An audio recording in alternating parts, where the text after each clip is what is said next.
From the 45th parallel in northern Michigan, this is Geek of the North, your weekly look at the offbeat side of technology. Here's your host, Mike Dell, the Geek of the North.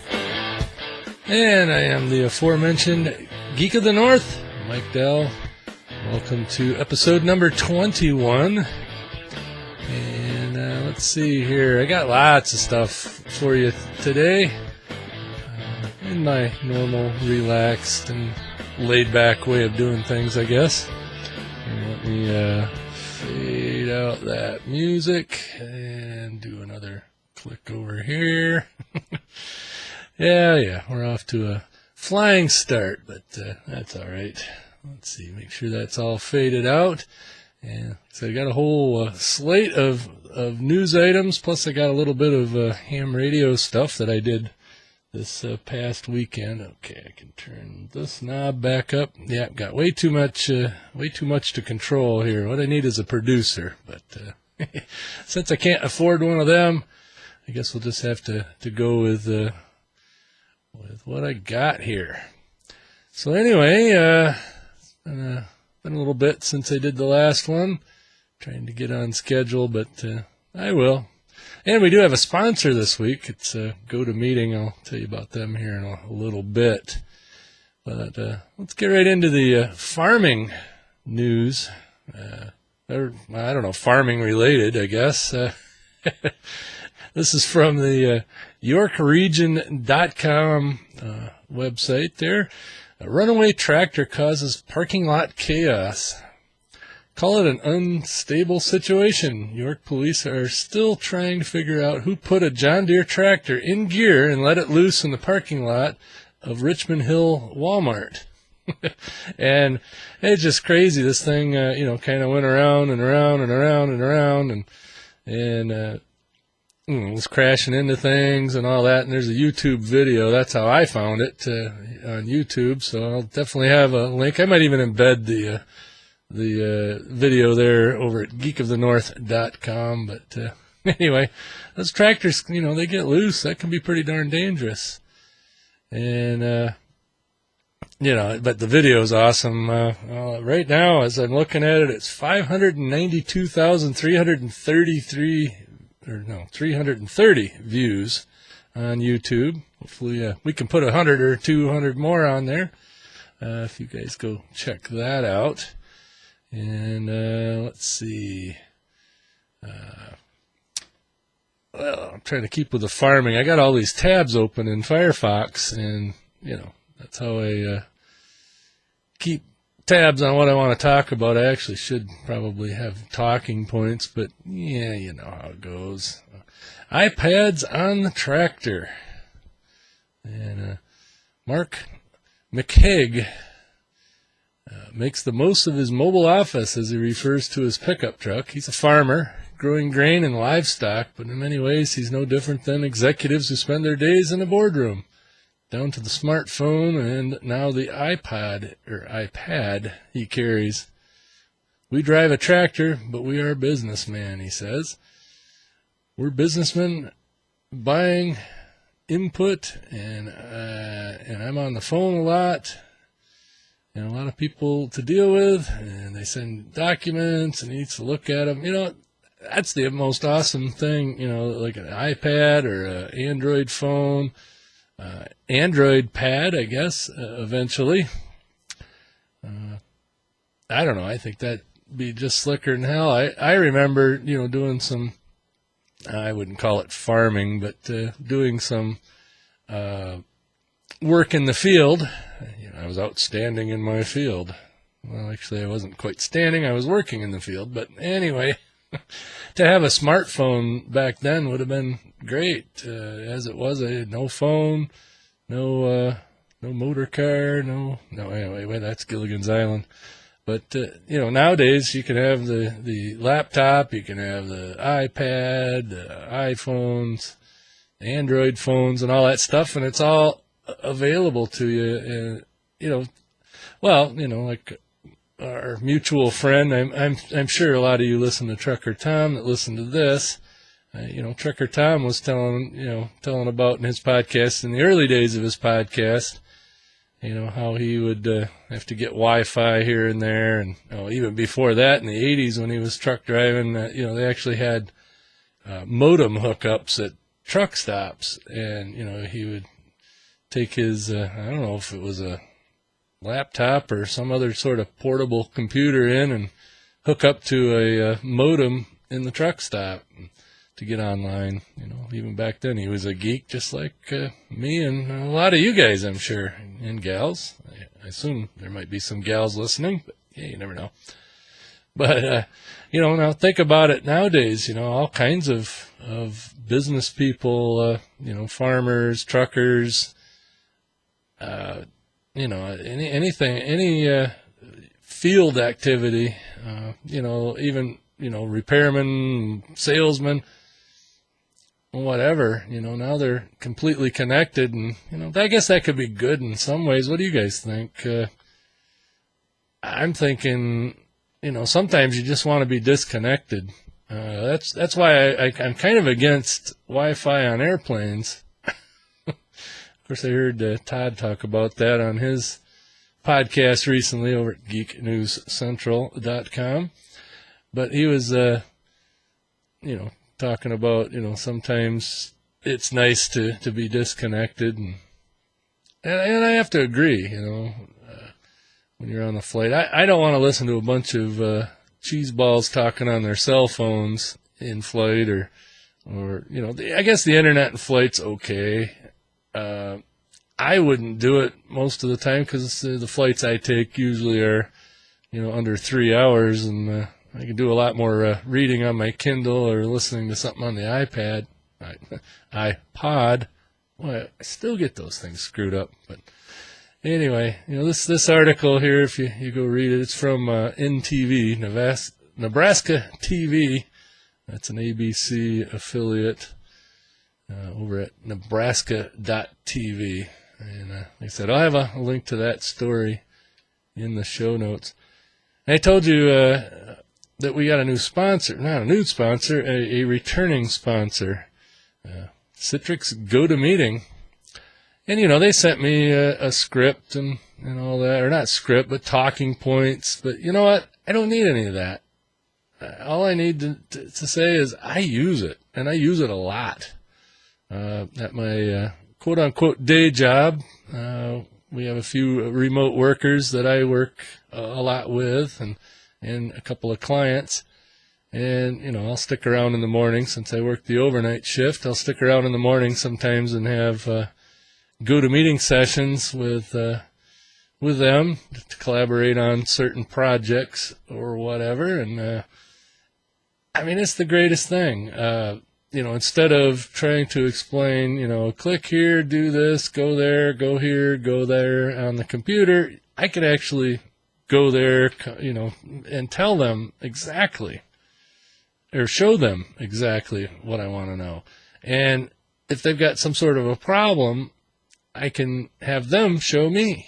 And it's, like I said, it's the greatest thing. And, and we have these big collaborative meetings where, we'll have 8 or 10 people in the conference room. We'll have GoToMeeting up on the projector, and we'll have 2 or 3 remote people in on it, either giving us a demo or we're giving them a demo. But it, like I said, it is the greatest thing. And, do yourself a favor.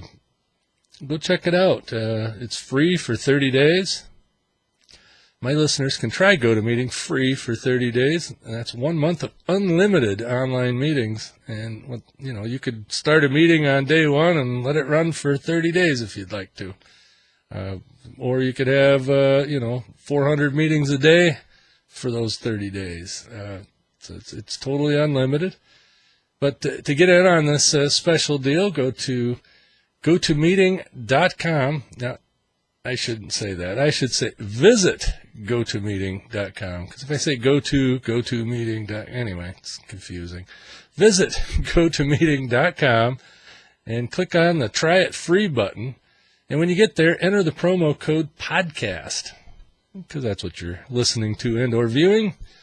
And anyway, that's GoToMeeting.com, promo code podcast. And I get credit for that when you do that. And it helps my show, helps the Tech Podcast Network, and it helps Citrix. So it's a win-win-win. Oh, and it helps you. So it's win-win-win-win. Yeah, anyway. Let's see. I got a button here I need to press, but I can never find it when I want to.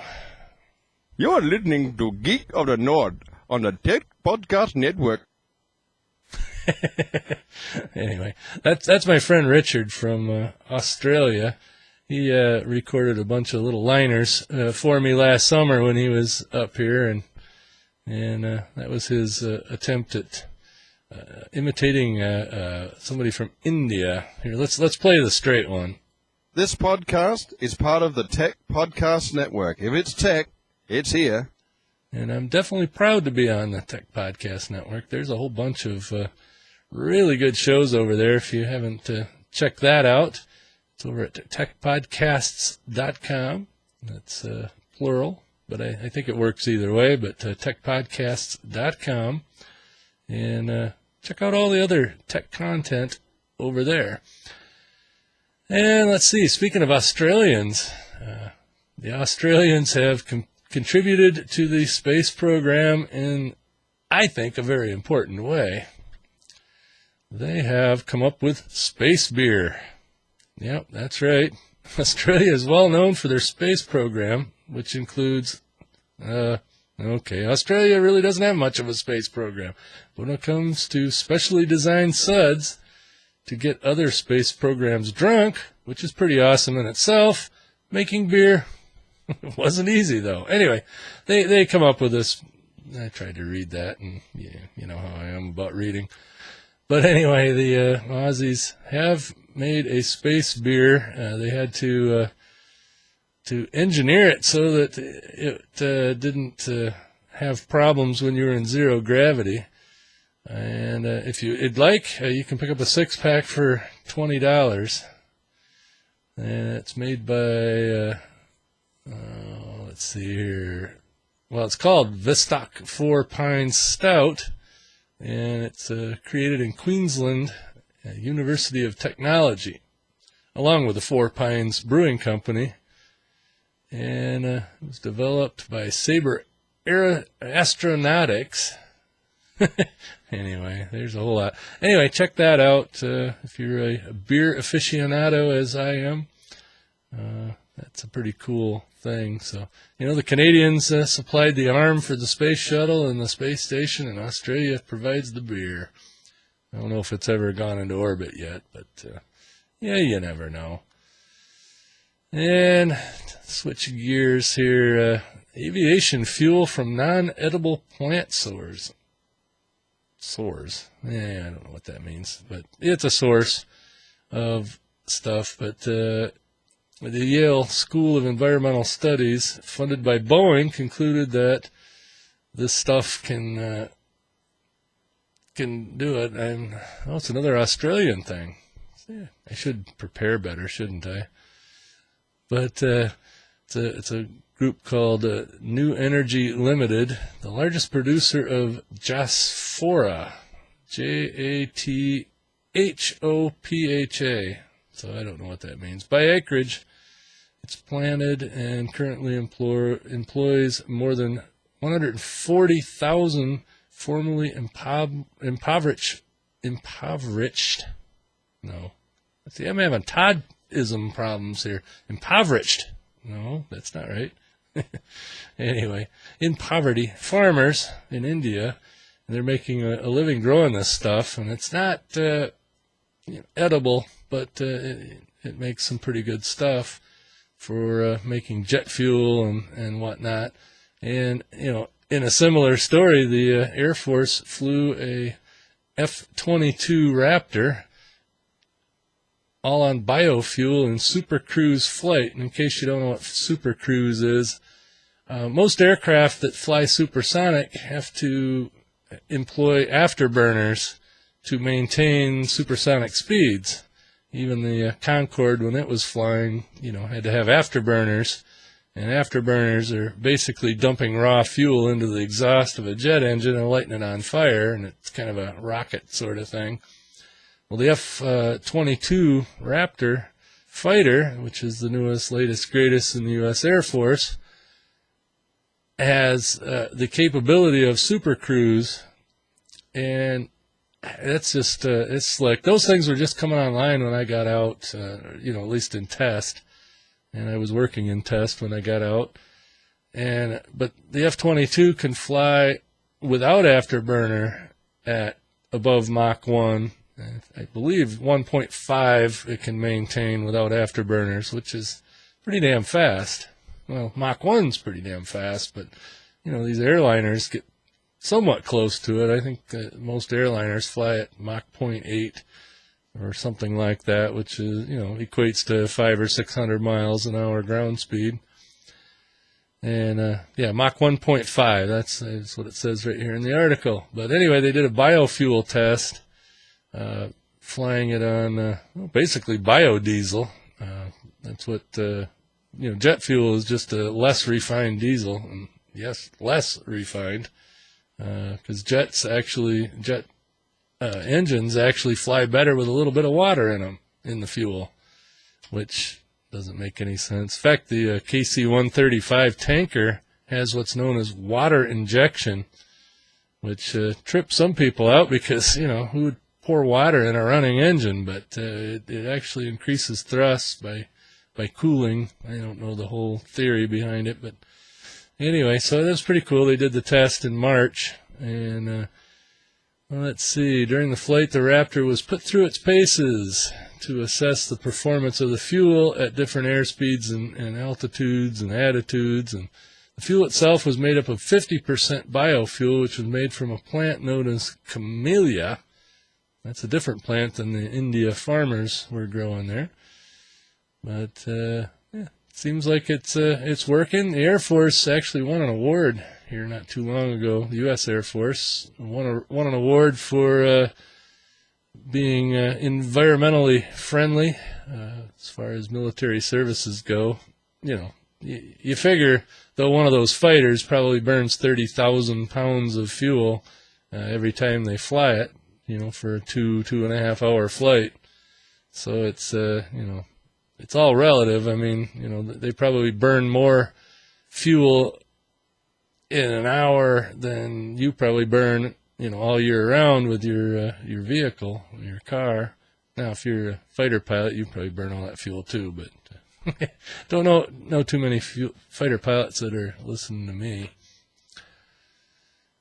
Let's see, we'll stick with the military here. The U.S. Navy is getting closer to arming ships with lasers. They had a successful test here a while back. Let's see, Northrop Grumman and the Office of Naval Research recently concluded a series of successful solid-state laser defense firing tests aboard the decommissioned Spross-class destroyer USS Paul F. Fraser, a remotely driven self-defense test ship. Well, I guess they didn't have anybody on board, huh? But the maritime laser demonstrator zapped away an assortment of objectives at the Pacific Ocean Test Range in Central California, or off the coast of Central California, I would assume, including land-based targets and sea-based targets, and looked like it turned out pretty interesting.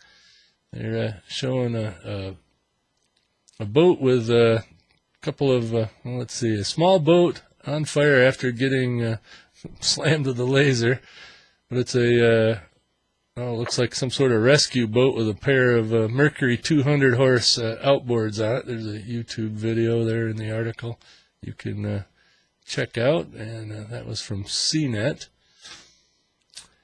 And I think that's it with the wait a minute. I got a Pentagon story here I got to look at. The KC-46A, the Air Force, I don't know if you remember, a couple of years ago had a competition, the KC-X program, and Boeing submitted a proposal based on the 767 to replace the KC-07 or the KC-135 based tankers in the Air Force fleet, and also a group led by Lockheed.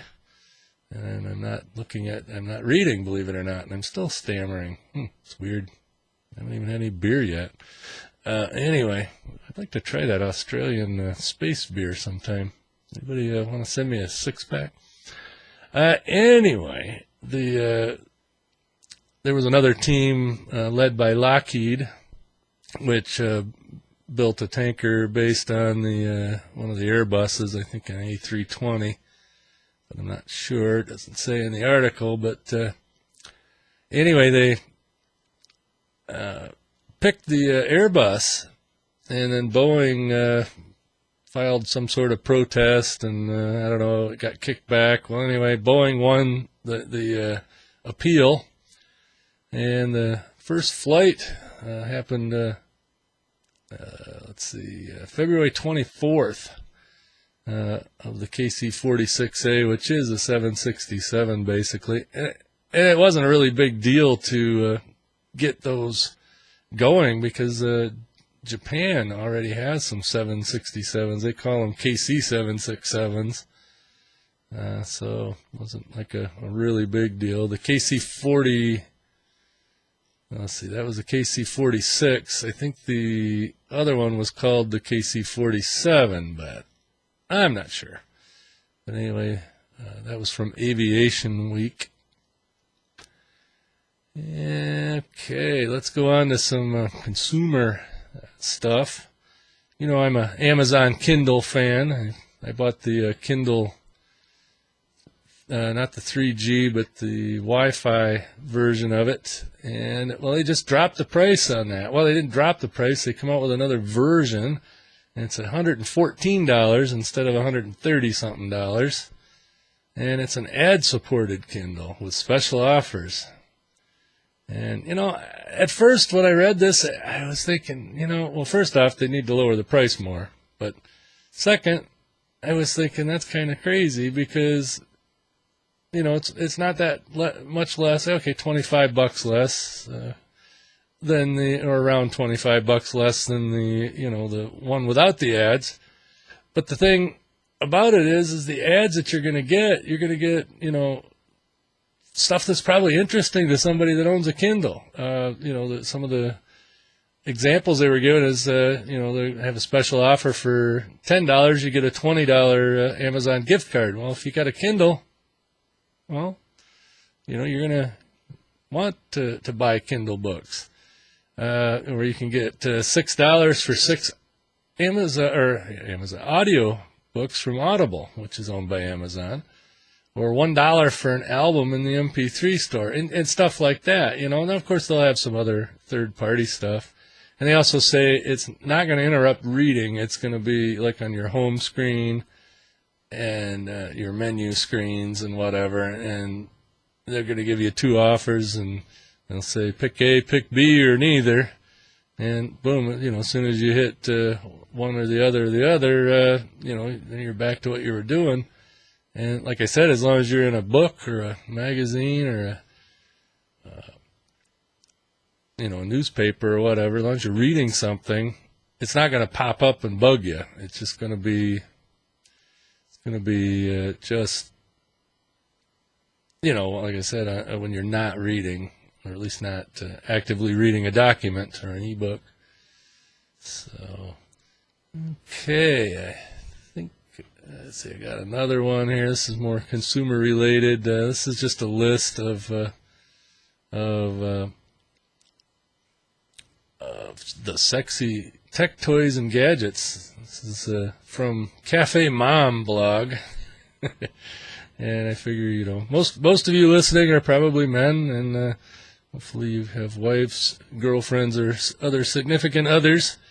And if you want to get a tech gift, there's quite a list of some pretty cool stuff. The Dream Power Strip, it's actually called the Power Pod, which is a actually pretty nice looking thing, when you don't have anything plugged into it, which your significant other may not mind having on top of the desk.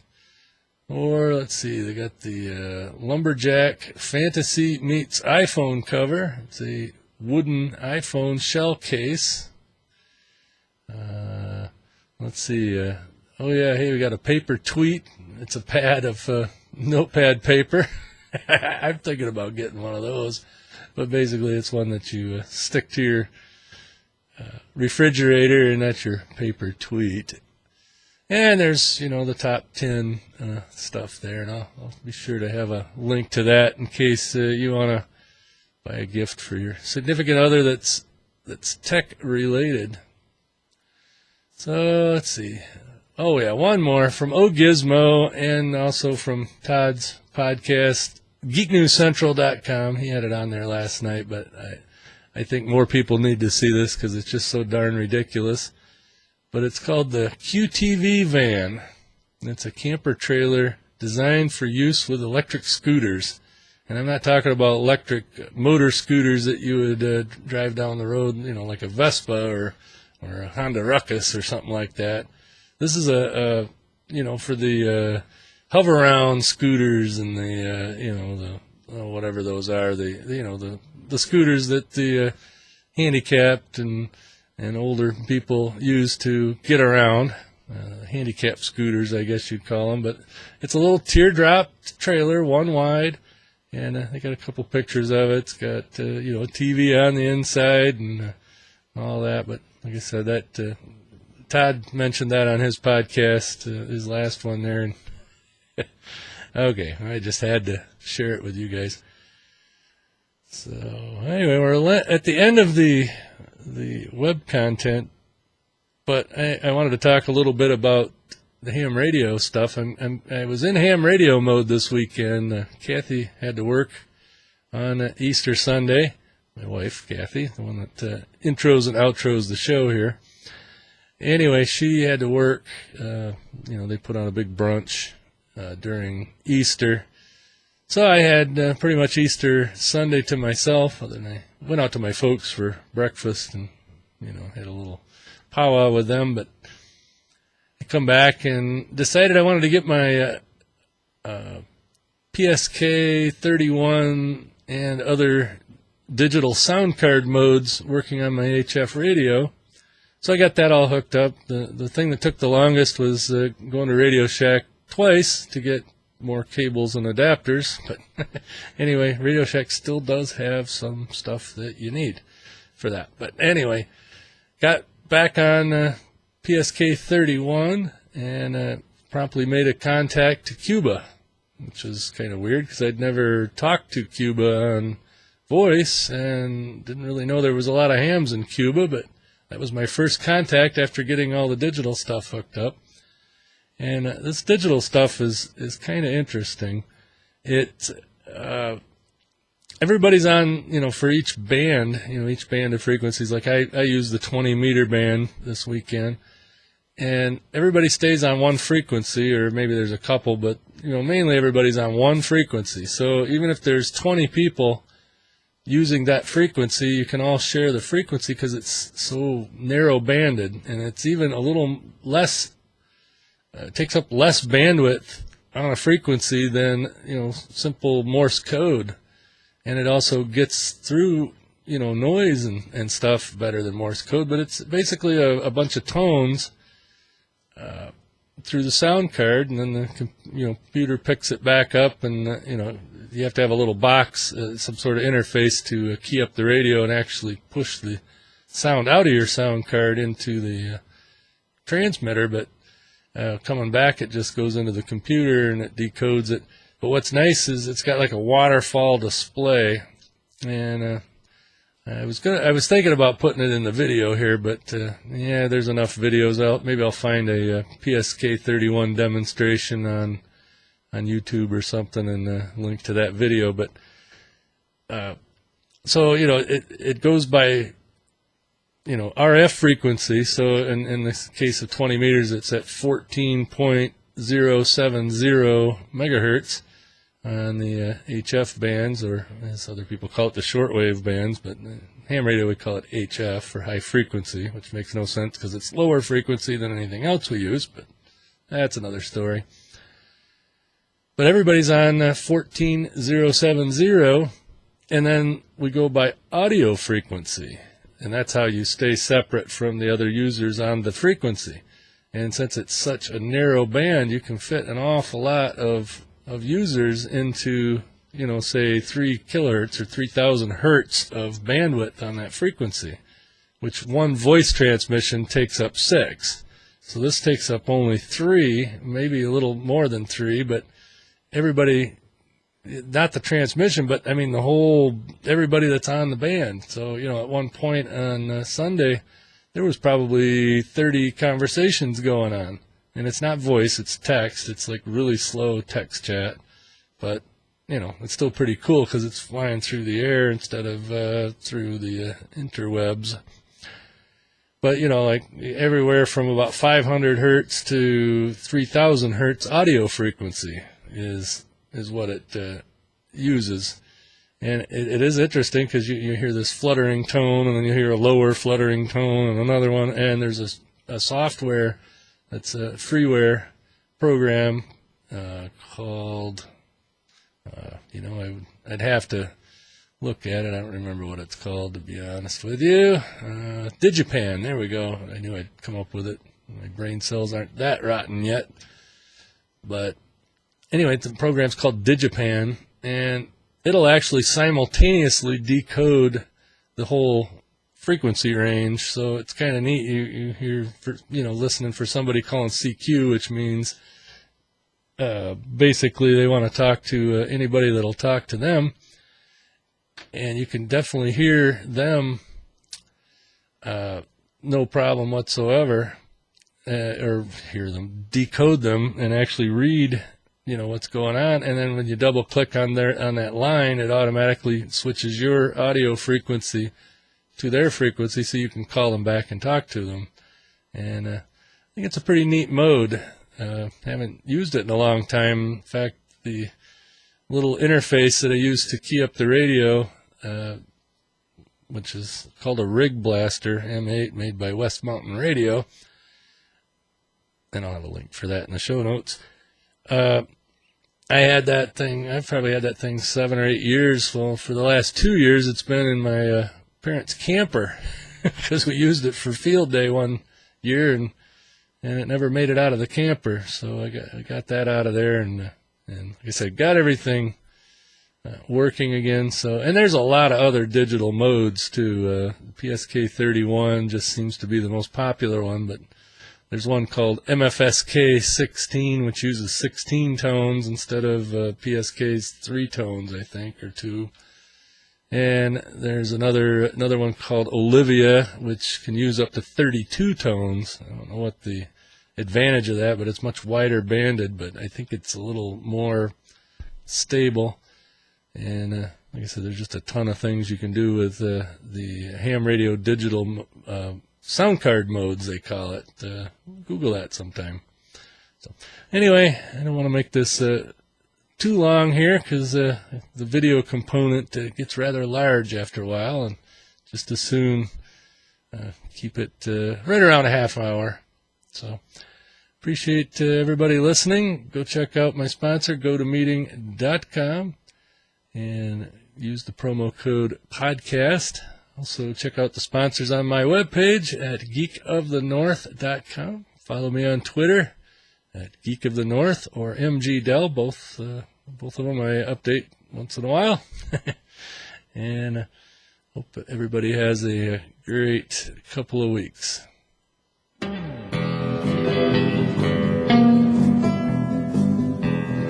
This has been a production of Geek of the North Network. Geek of the North is a proud member of the Tech Podcast Network. If it's tech, it's here. If you have any comments, questions, or a story idea, let us know by giving us a call at 231-715-1366 or email geekofthenorth@gmail.com. You can also leave a comment at our webpage at www.geekofthenorth.com.